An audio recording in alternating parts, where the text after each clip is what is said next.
Salut tout le monde et bienvenue sur le podcast Raconte-moi ta doula, un podcast qui va donner la parole à toutes celles et ceux qui ont un jour fait le choix de s'entourer d'une doula. Je suis Camille Filuso-Galizia, mais on me connaît surtout sous le nom de Manila Doula. Je suis doula dans l'ouest de l'Ariège et de ce fait j'ai parfois dû faire face au fameux cliché de la bobo hippie néo-rurale qui soigne les gens avec des plantes et qui crie à la puissance de la femme les soirs de pleine lune. Vous le connaissez, ce stéréotype de la femme sorcière, sans cadre et sans limite ? Ben voilà, les doulas, elles y coupent pas. Et c'est pour ça que j'ai voulu faire entendre la voix de ces personnes qui ont pu nous voir sous notre vrai visage. Ceux qui connaissent finalement les coulisses du métier et qui savent que le monde a besoin des doulas. Vous êtes parents, futurs parents, professionnels de la santé, sages-femmes, médecins, qu'importe. Si vous vous posez des questions sur les doulas, que vous cherchez à comprendre leur rôle, leurs outils et leur impact dans notre société, alors vous êtes au bon endroit. Dans ce podcast, vous entendrez des témoignages de personnes ayant fait appel à des doulas, et ce pour plein de raisons différentes. J'espère que cela vous permettra de mieux comprendre la réalité de notre métier, d'en percevoir toute la beauté, et peut-être même d'oser vous aussi ouvrir votre porte à une doula si vous en ressentez un jour le besoin. Je vous souhaite une belle écoute. Bonjour à tous et à toutes. Alors aujourd'hui, on est là pour faire un petit hors-série. On fait un petit écart. On n'est pas dans le témoignage habituel, il n'y a personne avec moi, je n'interviewe personne, je suis seule avec moi-même dans mon cabanon et je laisse un peu divaguer mes pensées et j'avais envie de partager avec vous quelques pensées, quelques notions, quelques informations autour d'un sujet qui reste quand même notre sujet principal, donc les doulas, mais pas vraiment en fait. Même si le titre vous aura donné un indice, mes vaches, mes doulas, ces amies si chères, ces grandes sages qui m'ont beaucoup appris. Oui, je vais vous parler de vaches aujourd'hui. Pourquoi ? Parce que c'est des animaux qui m'ont toujours attirée. Depuis toute petite, j'ai toujours rêvé d'être fermière et d'avoir des vaches. Et c'est vrai que c'est un rêve que j'ai réalisé il y a maintenant un peu plus de 10 ans, il y a 12 ans maintenant. On a tout quitté avec mon mari, qui n'était pas mon mari à l'époque, mais qui l'est maintenant, pour venir reprendre une ferme ici en Ariège, alors qu'on venait de région parisienne. Et on cherchait une ferme avec des valeurs qui nous collaient un peu, c'est-à-dire nous on est très proche des animaux, dans la bienveillance, l'envie de prendre soin, l'envie de respecter l'environnement aussi, donc des valeurs écologiques, et l'envie de prendre soin au naturel ou le plus naturellement possible et le plus respectueux des animaux, de nous, de l'environnement. Et donc on a trouvé cette petite ferme ici qui était en bio, avec un ancien qui était installé là, qui soignait ses bêtes avec des huiles essentielles et de l'homéopathie, et c'est vrai que dès qu'on a visité cette ferme, on a su que c'était le bon endroit. Et donc j'y ai travaillé en tant que vachère pendant quelques années avant d'avoir mes enfants. Et pourquoi je veux vous parler d'elle ? Parce qu'en fait, j'ai réalisé a posteriori que beaucoup de choses, de connaissances inconscientes que j'avais acquises en moi, une sorte de sensation d'être sûre de mes choix plus tard quand j'ai été enceinte et que j'ai voulu accoucher à la maison par exemple, que j'ai su que c'était que j'ai eu cette confiance en mon corps, en mes choix par rapport à l'accouchement physiologique, etc. Et j'ai réalisé plus tard que tout ça me venait de mes vaches, en partie. Aussi de mes lectures, de mes rencontres avec des sages-femmes, avec plein de belles personnes dans le milieu de la périnatalité, mais à la base, il y avait quand même eu pas mal de graines plantées avec mes vaches. Et puis c'est en lisant Michel Audin, que certains connaissent peut-être. Donc Michel Audin, il a écrit un bouquin qui s'appelle « Le bébé est un mammifère », que je vous invite à lire. Alors Michel Audin, si vous le connaissez pas, c'est un grand homme dans le milieu de la périnatalité. Chez les doulas, on le connaît toutes, évidemment. Il est plus tout jeune aujourd'hui, mais il fait encore plein de conférences et de tournées un peu partout dans le monde pour parler de la physiologie de l'accouchement, pour parler des naissances, des naissances respectées. Voilà, je vous invite à aller regarder un peu sur YouTube ou sur Internet, voilà, tout ce que vous pourrez trouver à son sujet. Et donc il a écrit beaucoup de livres, dont celui-ci qui, moi, a été un peu une révélation, non pas dans le sens je découvre quelque chose, mais dans le sens mais tellement, mais je le savais grâce à mes vaches, tout ce qu'il est en train de dire là. Et il reparle du fait que nous, les êtres humains, et les humaines particulièrement, qui attendons un bébé et qui allons qui allons donner naissance à un bébé. J'allais dire mettre bas, bah oui, parce que j'ai tellement bossé avec mes vaches que pour moi, mettre bas, c'est pas un terme péjoratif, et des fois ça peut m'arriver d'écorcher quand je parle entre femmes et qu'on parle de nous et de nos accouchements. Voilà, j'allais encore dire misbah.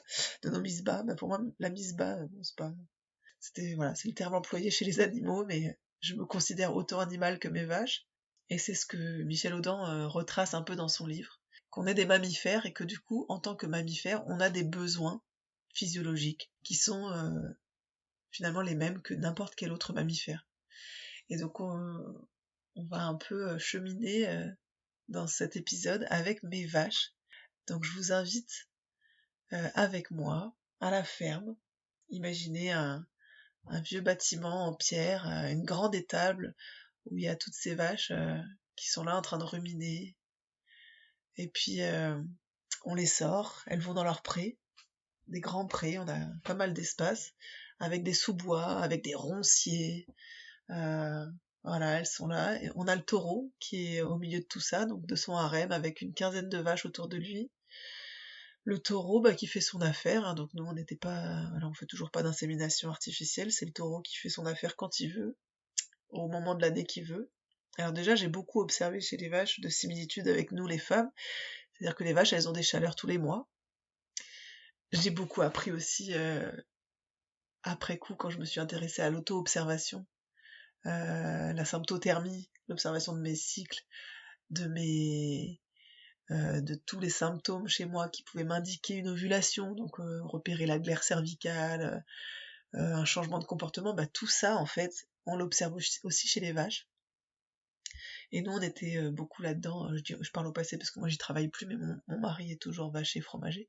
On a un grand tableau dans l'étable, voilà, je essayez d'imaginer un espèce de grand tableau en ardoise qui fait à peu près 2 mètres de long par 1 mètre de haut, où on a tous les prénoms de nos vaches à gauche. On a une espèce de tableur, comme un tableur Excel, avec à gauche tous les prénoms de nos vaches, et en haut tous les mois de l'année, de janvier à décembre. Et donc ça fait des cases. Et en fait, dans chaque case, on prend le temps de noter une date quand on observe des choses. Donc on était beaucoup dans l'observation de nos vaches, de leurs glaires. Donc quand on voit une vache qui a des glaires au niveau de la vulve, on notait pour indiquer que potentiellement elle était en chaleur. On notait aussi ses changements de comportement, voir si elle grimpe sur ses copines. En général, celle qui grimpe sur les autres, c'en est une qui est souvent en chaleur. On observe si on voit également... alors soit ça va être des glaires, soit si ça coule de façon plus importante, c'est que le taureau est passé par là. Pareil, on observe s'il y a des traces de bout de pattes sur le dos, parce que quand le taureau monte sur la vache, évidemment il laisse des traces avec ses sabots, avec ses pieds, c'est pas vraiment des sabots d'ailleurs, pardon. Donc on observait beaucoup pour essayer de cheminer avec nos vaches et de savoir où elles en sont dans leur cycle, savoir si elles ont leur chaleur. Du coup, le mois prochain, si on a vu des chaleurs le mois d'avant, le mois d'après, à peu près 3 semaines, 1 mois après, parce que ça c'est pareil que nous, hein, il y a des variations selon les vaches, hein. Il y en a qui ont des chaleurs toutes les 3-4 semaines, d'autres plutôt 5 semaines. Et on va observer donc 1 mois plus tard à peu près s'il y a à nouveau des chaleurs ou pas. Si on n'observe pas de glaire, pas de traces de montée du taureau, on va noter qu'il y a une absence de signe et potentiellement c'est qu'elle a été prise le mois d'avant. On va observer le 2e mois aussi, le 3e mois aussi, et s'il n'y a toujours pas de signe, on peut en conclure qu'elle a été fécondante en fait, cette chaleur-là. Et puis ensuite, on a 9 mois de grossesse, tout comme les femmes, avant une mise bas, au bout de 9 mois à peu près. Et alors ce qui est intéressant chez les vaches, c'est que ce sont des animaux grégaires, donc tout comme nous, des mammifères grégaires qui vivent donc en société, qui vivent en troupeau, qui ont besoin du troupeau et elles ont chacune besoin les unes des autres pour survivre aussi, même si en fait ce sont des animaux domestiqués, donc nous on assure leur survie, mais elles ont quand même cet instinct aussi d'être en troupeau et de veiller les unes sur les autres pour leur survie, parce que ça reste des mammifères herbivores, donc des herbivores ce sont plutôt les proies, et donc potentiellement il peut y avoir un carnivore qui passe par là et qui vient leur sauter dessus. Donc leur survie dépend aussi du fait qu'elles sont en nombre.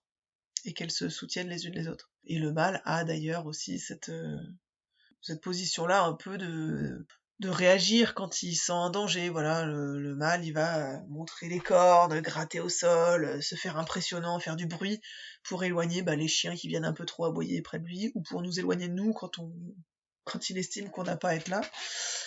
Donc voilà, il y a tous ces trucs-là qui sont très intéressants à observer. Et là où c'est très très intéressant et où ça m'a beaucoup appris, c'est qu'en effet, quand elles vont mettre bas, les vaches, je peux, je peux donc en être témoin, j'en ai été témoin. Il y a plusieurs critères qui font qu'elles sont qu'elles vont mettre bas sans problème. Et d'ailleurs, nous, on a rarement eu à intervenir sur nos vaches. Ça arrive quand même, des fois, mais c'est vraiment très rare. Et bien, la plupart du temps, elles font ça, et quel que soit le moment de l'année, hein, elles font ça la nuit. Mais ça, c'est pas tout le temps, il y en a qui mettent bas la journée, mais quand même, dans peut-être 80% des cas, elles vont mettre bas la nuit. On arrive un matin, et puis pouf, il y a un veau qui est né, quoi. Alors si c'est en hiver, en effet, nous, elles sont à la tâche dans l'étable, parce qu'il fait très froid l'hiver, donc pendant décembre, janvier, février, elles dorment à l'intérieur.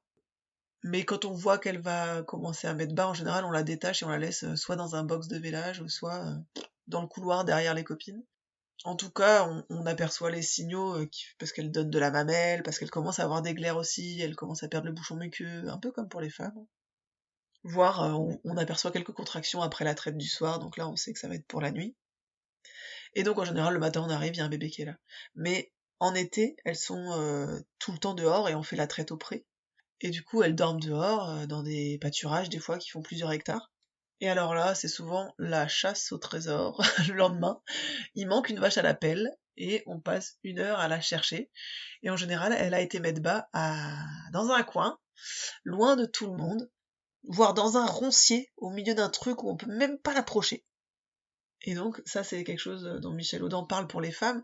Les femmes ont besoin, enfin, tout mammifère a besoin, pour être dans un environnement sécure et physiologique, de calme, d'obscurité, et surtout pas de lumière, et de calme et de tranquillité, et qu'on ne lui parle pas, qu'on ne le stimule pas. Et donc, il a besoin d'être isolé des autres aussi, d'être seul. D'avoir éventuellement un soutien chez les humains, c'est vrai que voilà, souvent il y a le partenaire qui est quand même là, nous c'est un peu différent, mais on a besoin d'un soutien ou de se sentir soutenu par quelqu'un. Chez les vaches, pas du tout, il n'y a pas une copine qui est là en train de faire le poirier devant la vache en train de véler. En général, vraiment, elle se met à l'opposé du troupeau. Clairement, quand on cherche le veau le matin et qu'on cherche la vache, nous on cherche pas autour, on va vraiment, on sait qu'il faut qu'on marche un quart d'heure pour aller trouver la vache à l'autre bout du pré. Elle se met vraiment à l'autre bout, seule. Alors que je le rappelle, ce sont donc des êtres grégaires qui survivent grâce au troupeau, qui sont des proies, et pourtant, quand elles vont mettre bas, elles se mettent vraiment loin de tout, seules, dans un coin inaccessible. Donc ça, moi, ça m'a beaucoup... voilà, j'observais ça et je sais que c'est quelque chose que j'ai après assimilé comme étant une condition finalement, ok, pour mettre bas, il faut être tranquille dans son coin, quoi. Et on fait ça de nuit tranquille. Et puis, il y avait un truc aussi que nous disait l'ancien, très souvent quand ça se passait à l'étable notamment, et qu'on mettait les vaches dans un box à part, un box de vélage. Les premiers vélages que j'ai observés, je me rappelle encore un peu de la fébrilité de la jeune vachère qui apprenait, et puis le premier truc, et c'est une phrase qui m'est restée de ce que me disait l'ancien, c'était la phrase à avoir en tête, alors c'est en anglais, wait and see. Il nous disait toujours ça, wait and see. Il disait, la vache, tu sens qu'elle commence à préparer tout ça, hop, tu observes, et t'attends, et c'est tout. Tu regardes, mais tu ne fais rien. Tu la laisses tranquille. Tu ne t'approches pas d'elle, tu ne lui parles pas, tu viens pas la faire chier à la changer de place, à machin. Une fois qu'elle est posée à sa place, tu bouges plus et t'observes de loin surtout. Si elle sent que ta présence trop près, trop intrusive, t'inquiète pas qu'elle elle va pas véler, elle va attendre que t'ailles te coucher et elle fera ça quand tu seras couché. Et c'est vrai que, du coup, il avait toujours cette posture de se mettre à 5-6 mètres de la vache, vraiment un peu plus loin, en retrait, assis, sans bouger, et à observer comment elle était, quelle attitude elle avait. Et on a passé des soirées comme ça à observer des mises bas qui des fois étaient plus ou moins longues, hein. Vraiment, ce wait and see, moi, il m'a été... Ouais, c'est une phrase que j'ai gardée en tête. Et je me dis, c'est tout à fait ça pour les femmes aussi. Ne pas intervenir s'il n'y a pas besoin, quoi. Si tout, juste observer d'abord où elle en est, qu'est-ce qu'elle fait. J'ai toujours ça en tête aujourd'hui pour les accouchements humains. Et une autre chose, en plus du wait and see, et qui est hyper intéressant et que j'ai fini par faire le lien avec les livres que je lisais de Ina May Gaskin, par exemple, qui donnaient un peu ces exemples-là de femmes qui ont le col qui s'ouvre et puis qui se referme. Cette capacité du col à se refermer sous les hormones de stress. Et ça, j'en parle parfois aux femmes enceintes quand elles abordent cette notion de cette histoire de col qui s'ouvre, à quel moment on va à la maternité, pour celles qui veulent accoucher à la maternité, et puis oui mais si je suis pas ouverte à temps, et ceci, cela. Et ben quand on parle de cette histoire de col, et donc Ina May Gaskin, elle l'a vu sur des femmes, et ben chez les vaches, c'est exactement pareil. Moi j'ai vu des vaches qui depuis le matin commençaient à gigoter sur leurs pattes, on voyait que c'était pour bientôt le vélage. Après la traite du soir, elles étaient au pré un peu plus loin, on les voyait s'éloigner du troupeau, donc on se doutait que c'était pour très bientôt, ça allait sûrement être dans la nuit. Et puis on terminait la traite, et puis on se disait on va aller jeter un coup d'œil à la vache où elle en est pour quand même surveiller qu'il n'y ait pas de soucis, parce que bon, on sait jamais quand même. Et puis on s'approche du coup pour aller voir vers là où est la vache, et le chien, parce qu'on a un chien de troupeau quand même, donc nous on avait un border jusque-là qui commence à se faire vieux, maintenant on a un bosseron, mais voilà, et puis on a notre chien perso avec nous, donc on a souvent 1, 2 ou 3 chiens avec nous.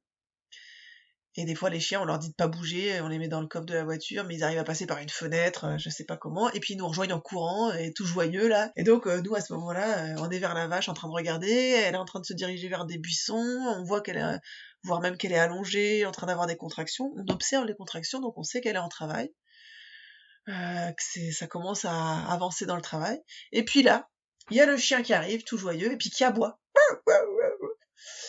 Et là, qu'est-ce qu'on observe? On observe une vache qui d'un coup se relève, semble pas contente et clairement nous dit putain, qu'est-ce que c'est que ce chien qui vient me faire chier, et se barre soit plus loin, soit revient dans le troupeau. Et finalement, on voit qu'elle a plus de contraction, plus rien. Et le lendemain, on vient faire la traite, il n'y a pas de bébé. Et puis des fois, il se passe 2-3 jours comme ça avant qu'elle se remette en travail et qu'elle se relance à lâcher et à sécréter en fait de l'ocytocine tout simplement. Parce qu'en fait, la venue d'un chien qui aboie à côté d'elle, ça lui a fait sécréter du cortisol, et paf, elle a refermé tout ce qui était en train de lâcher, tout s'est refermé, le col s'est refermé. Au niveau hormonal, les conditions sont plus favorables pour être dans un vélage, et du coup elle reporte son vélage à plus tard.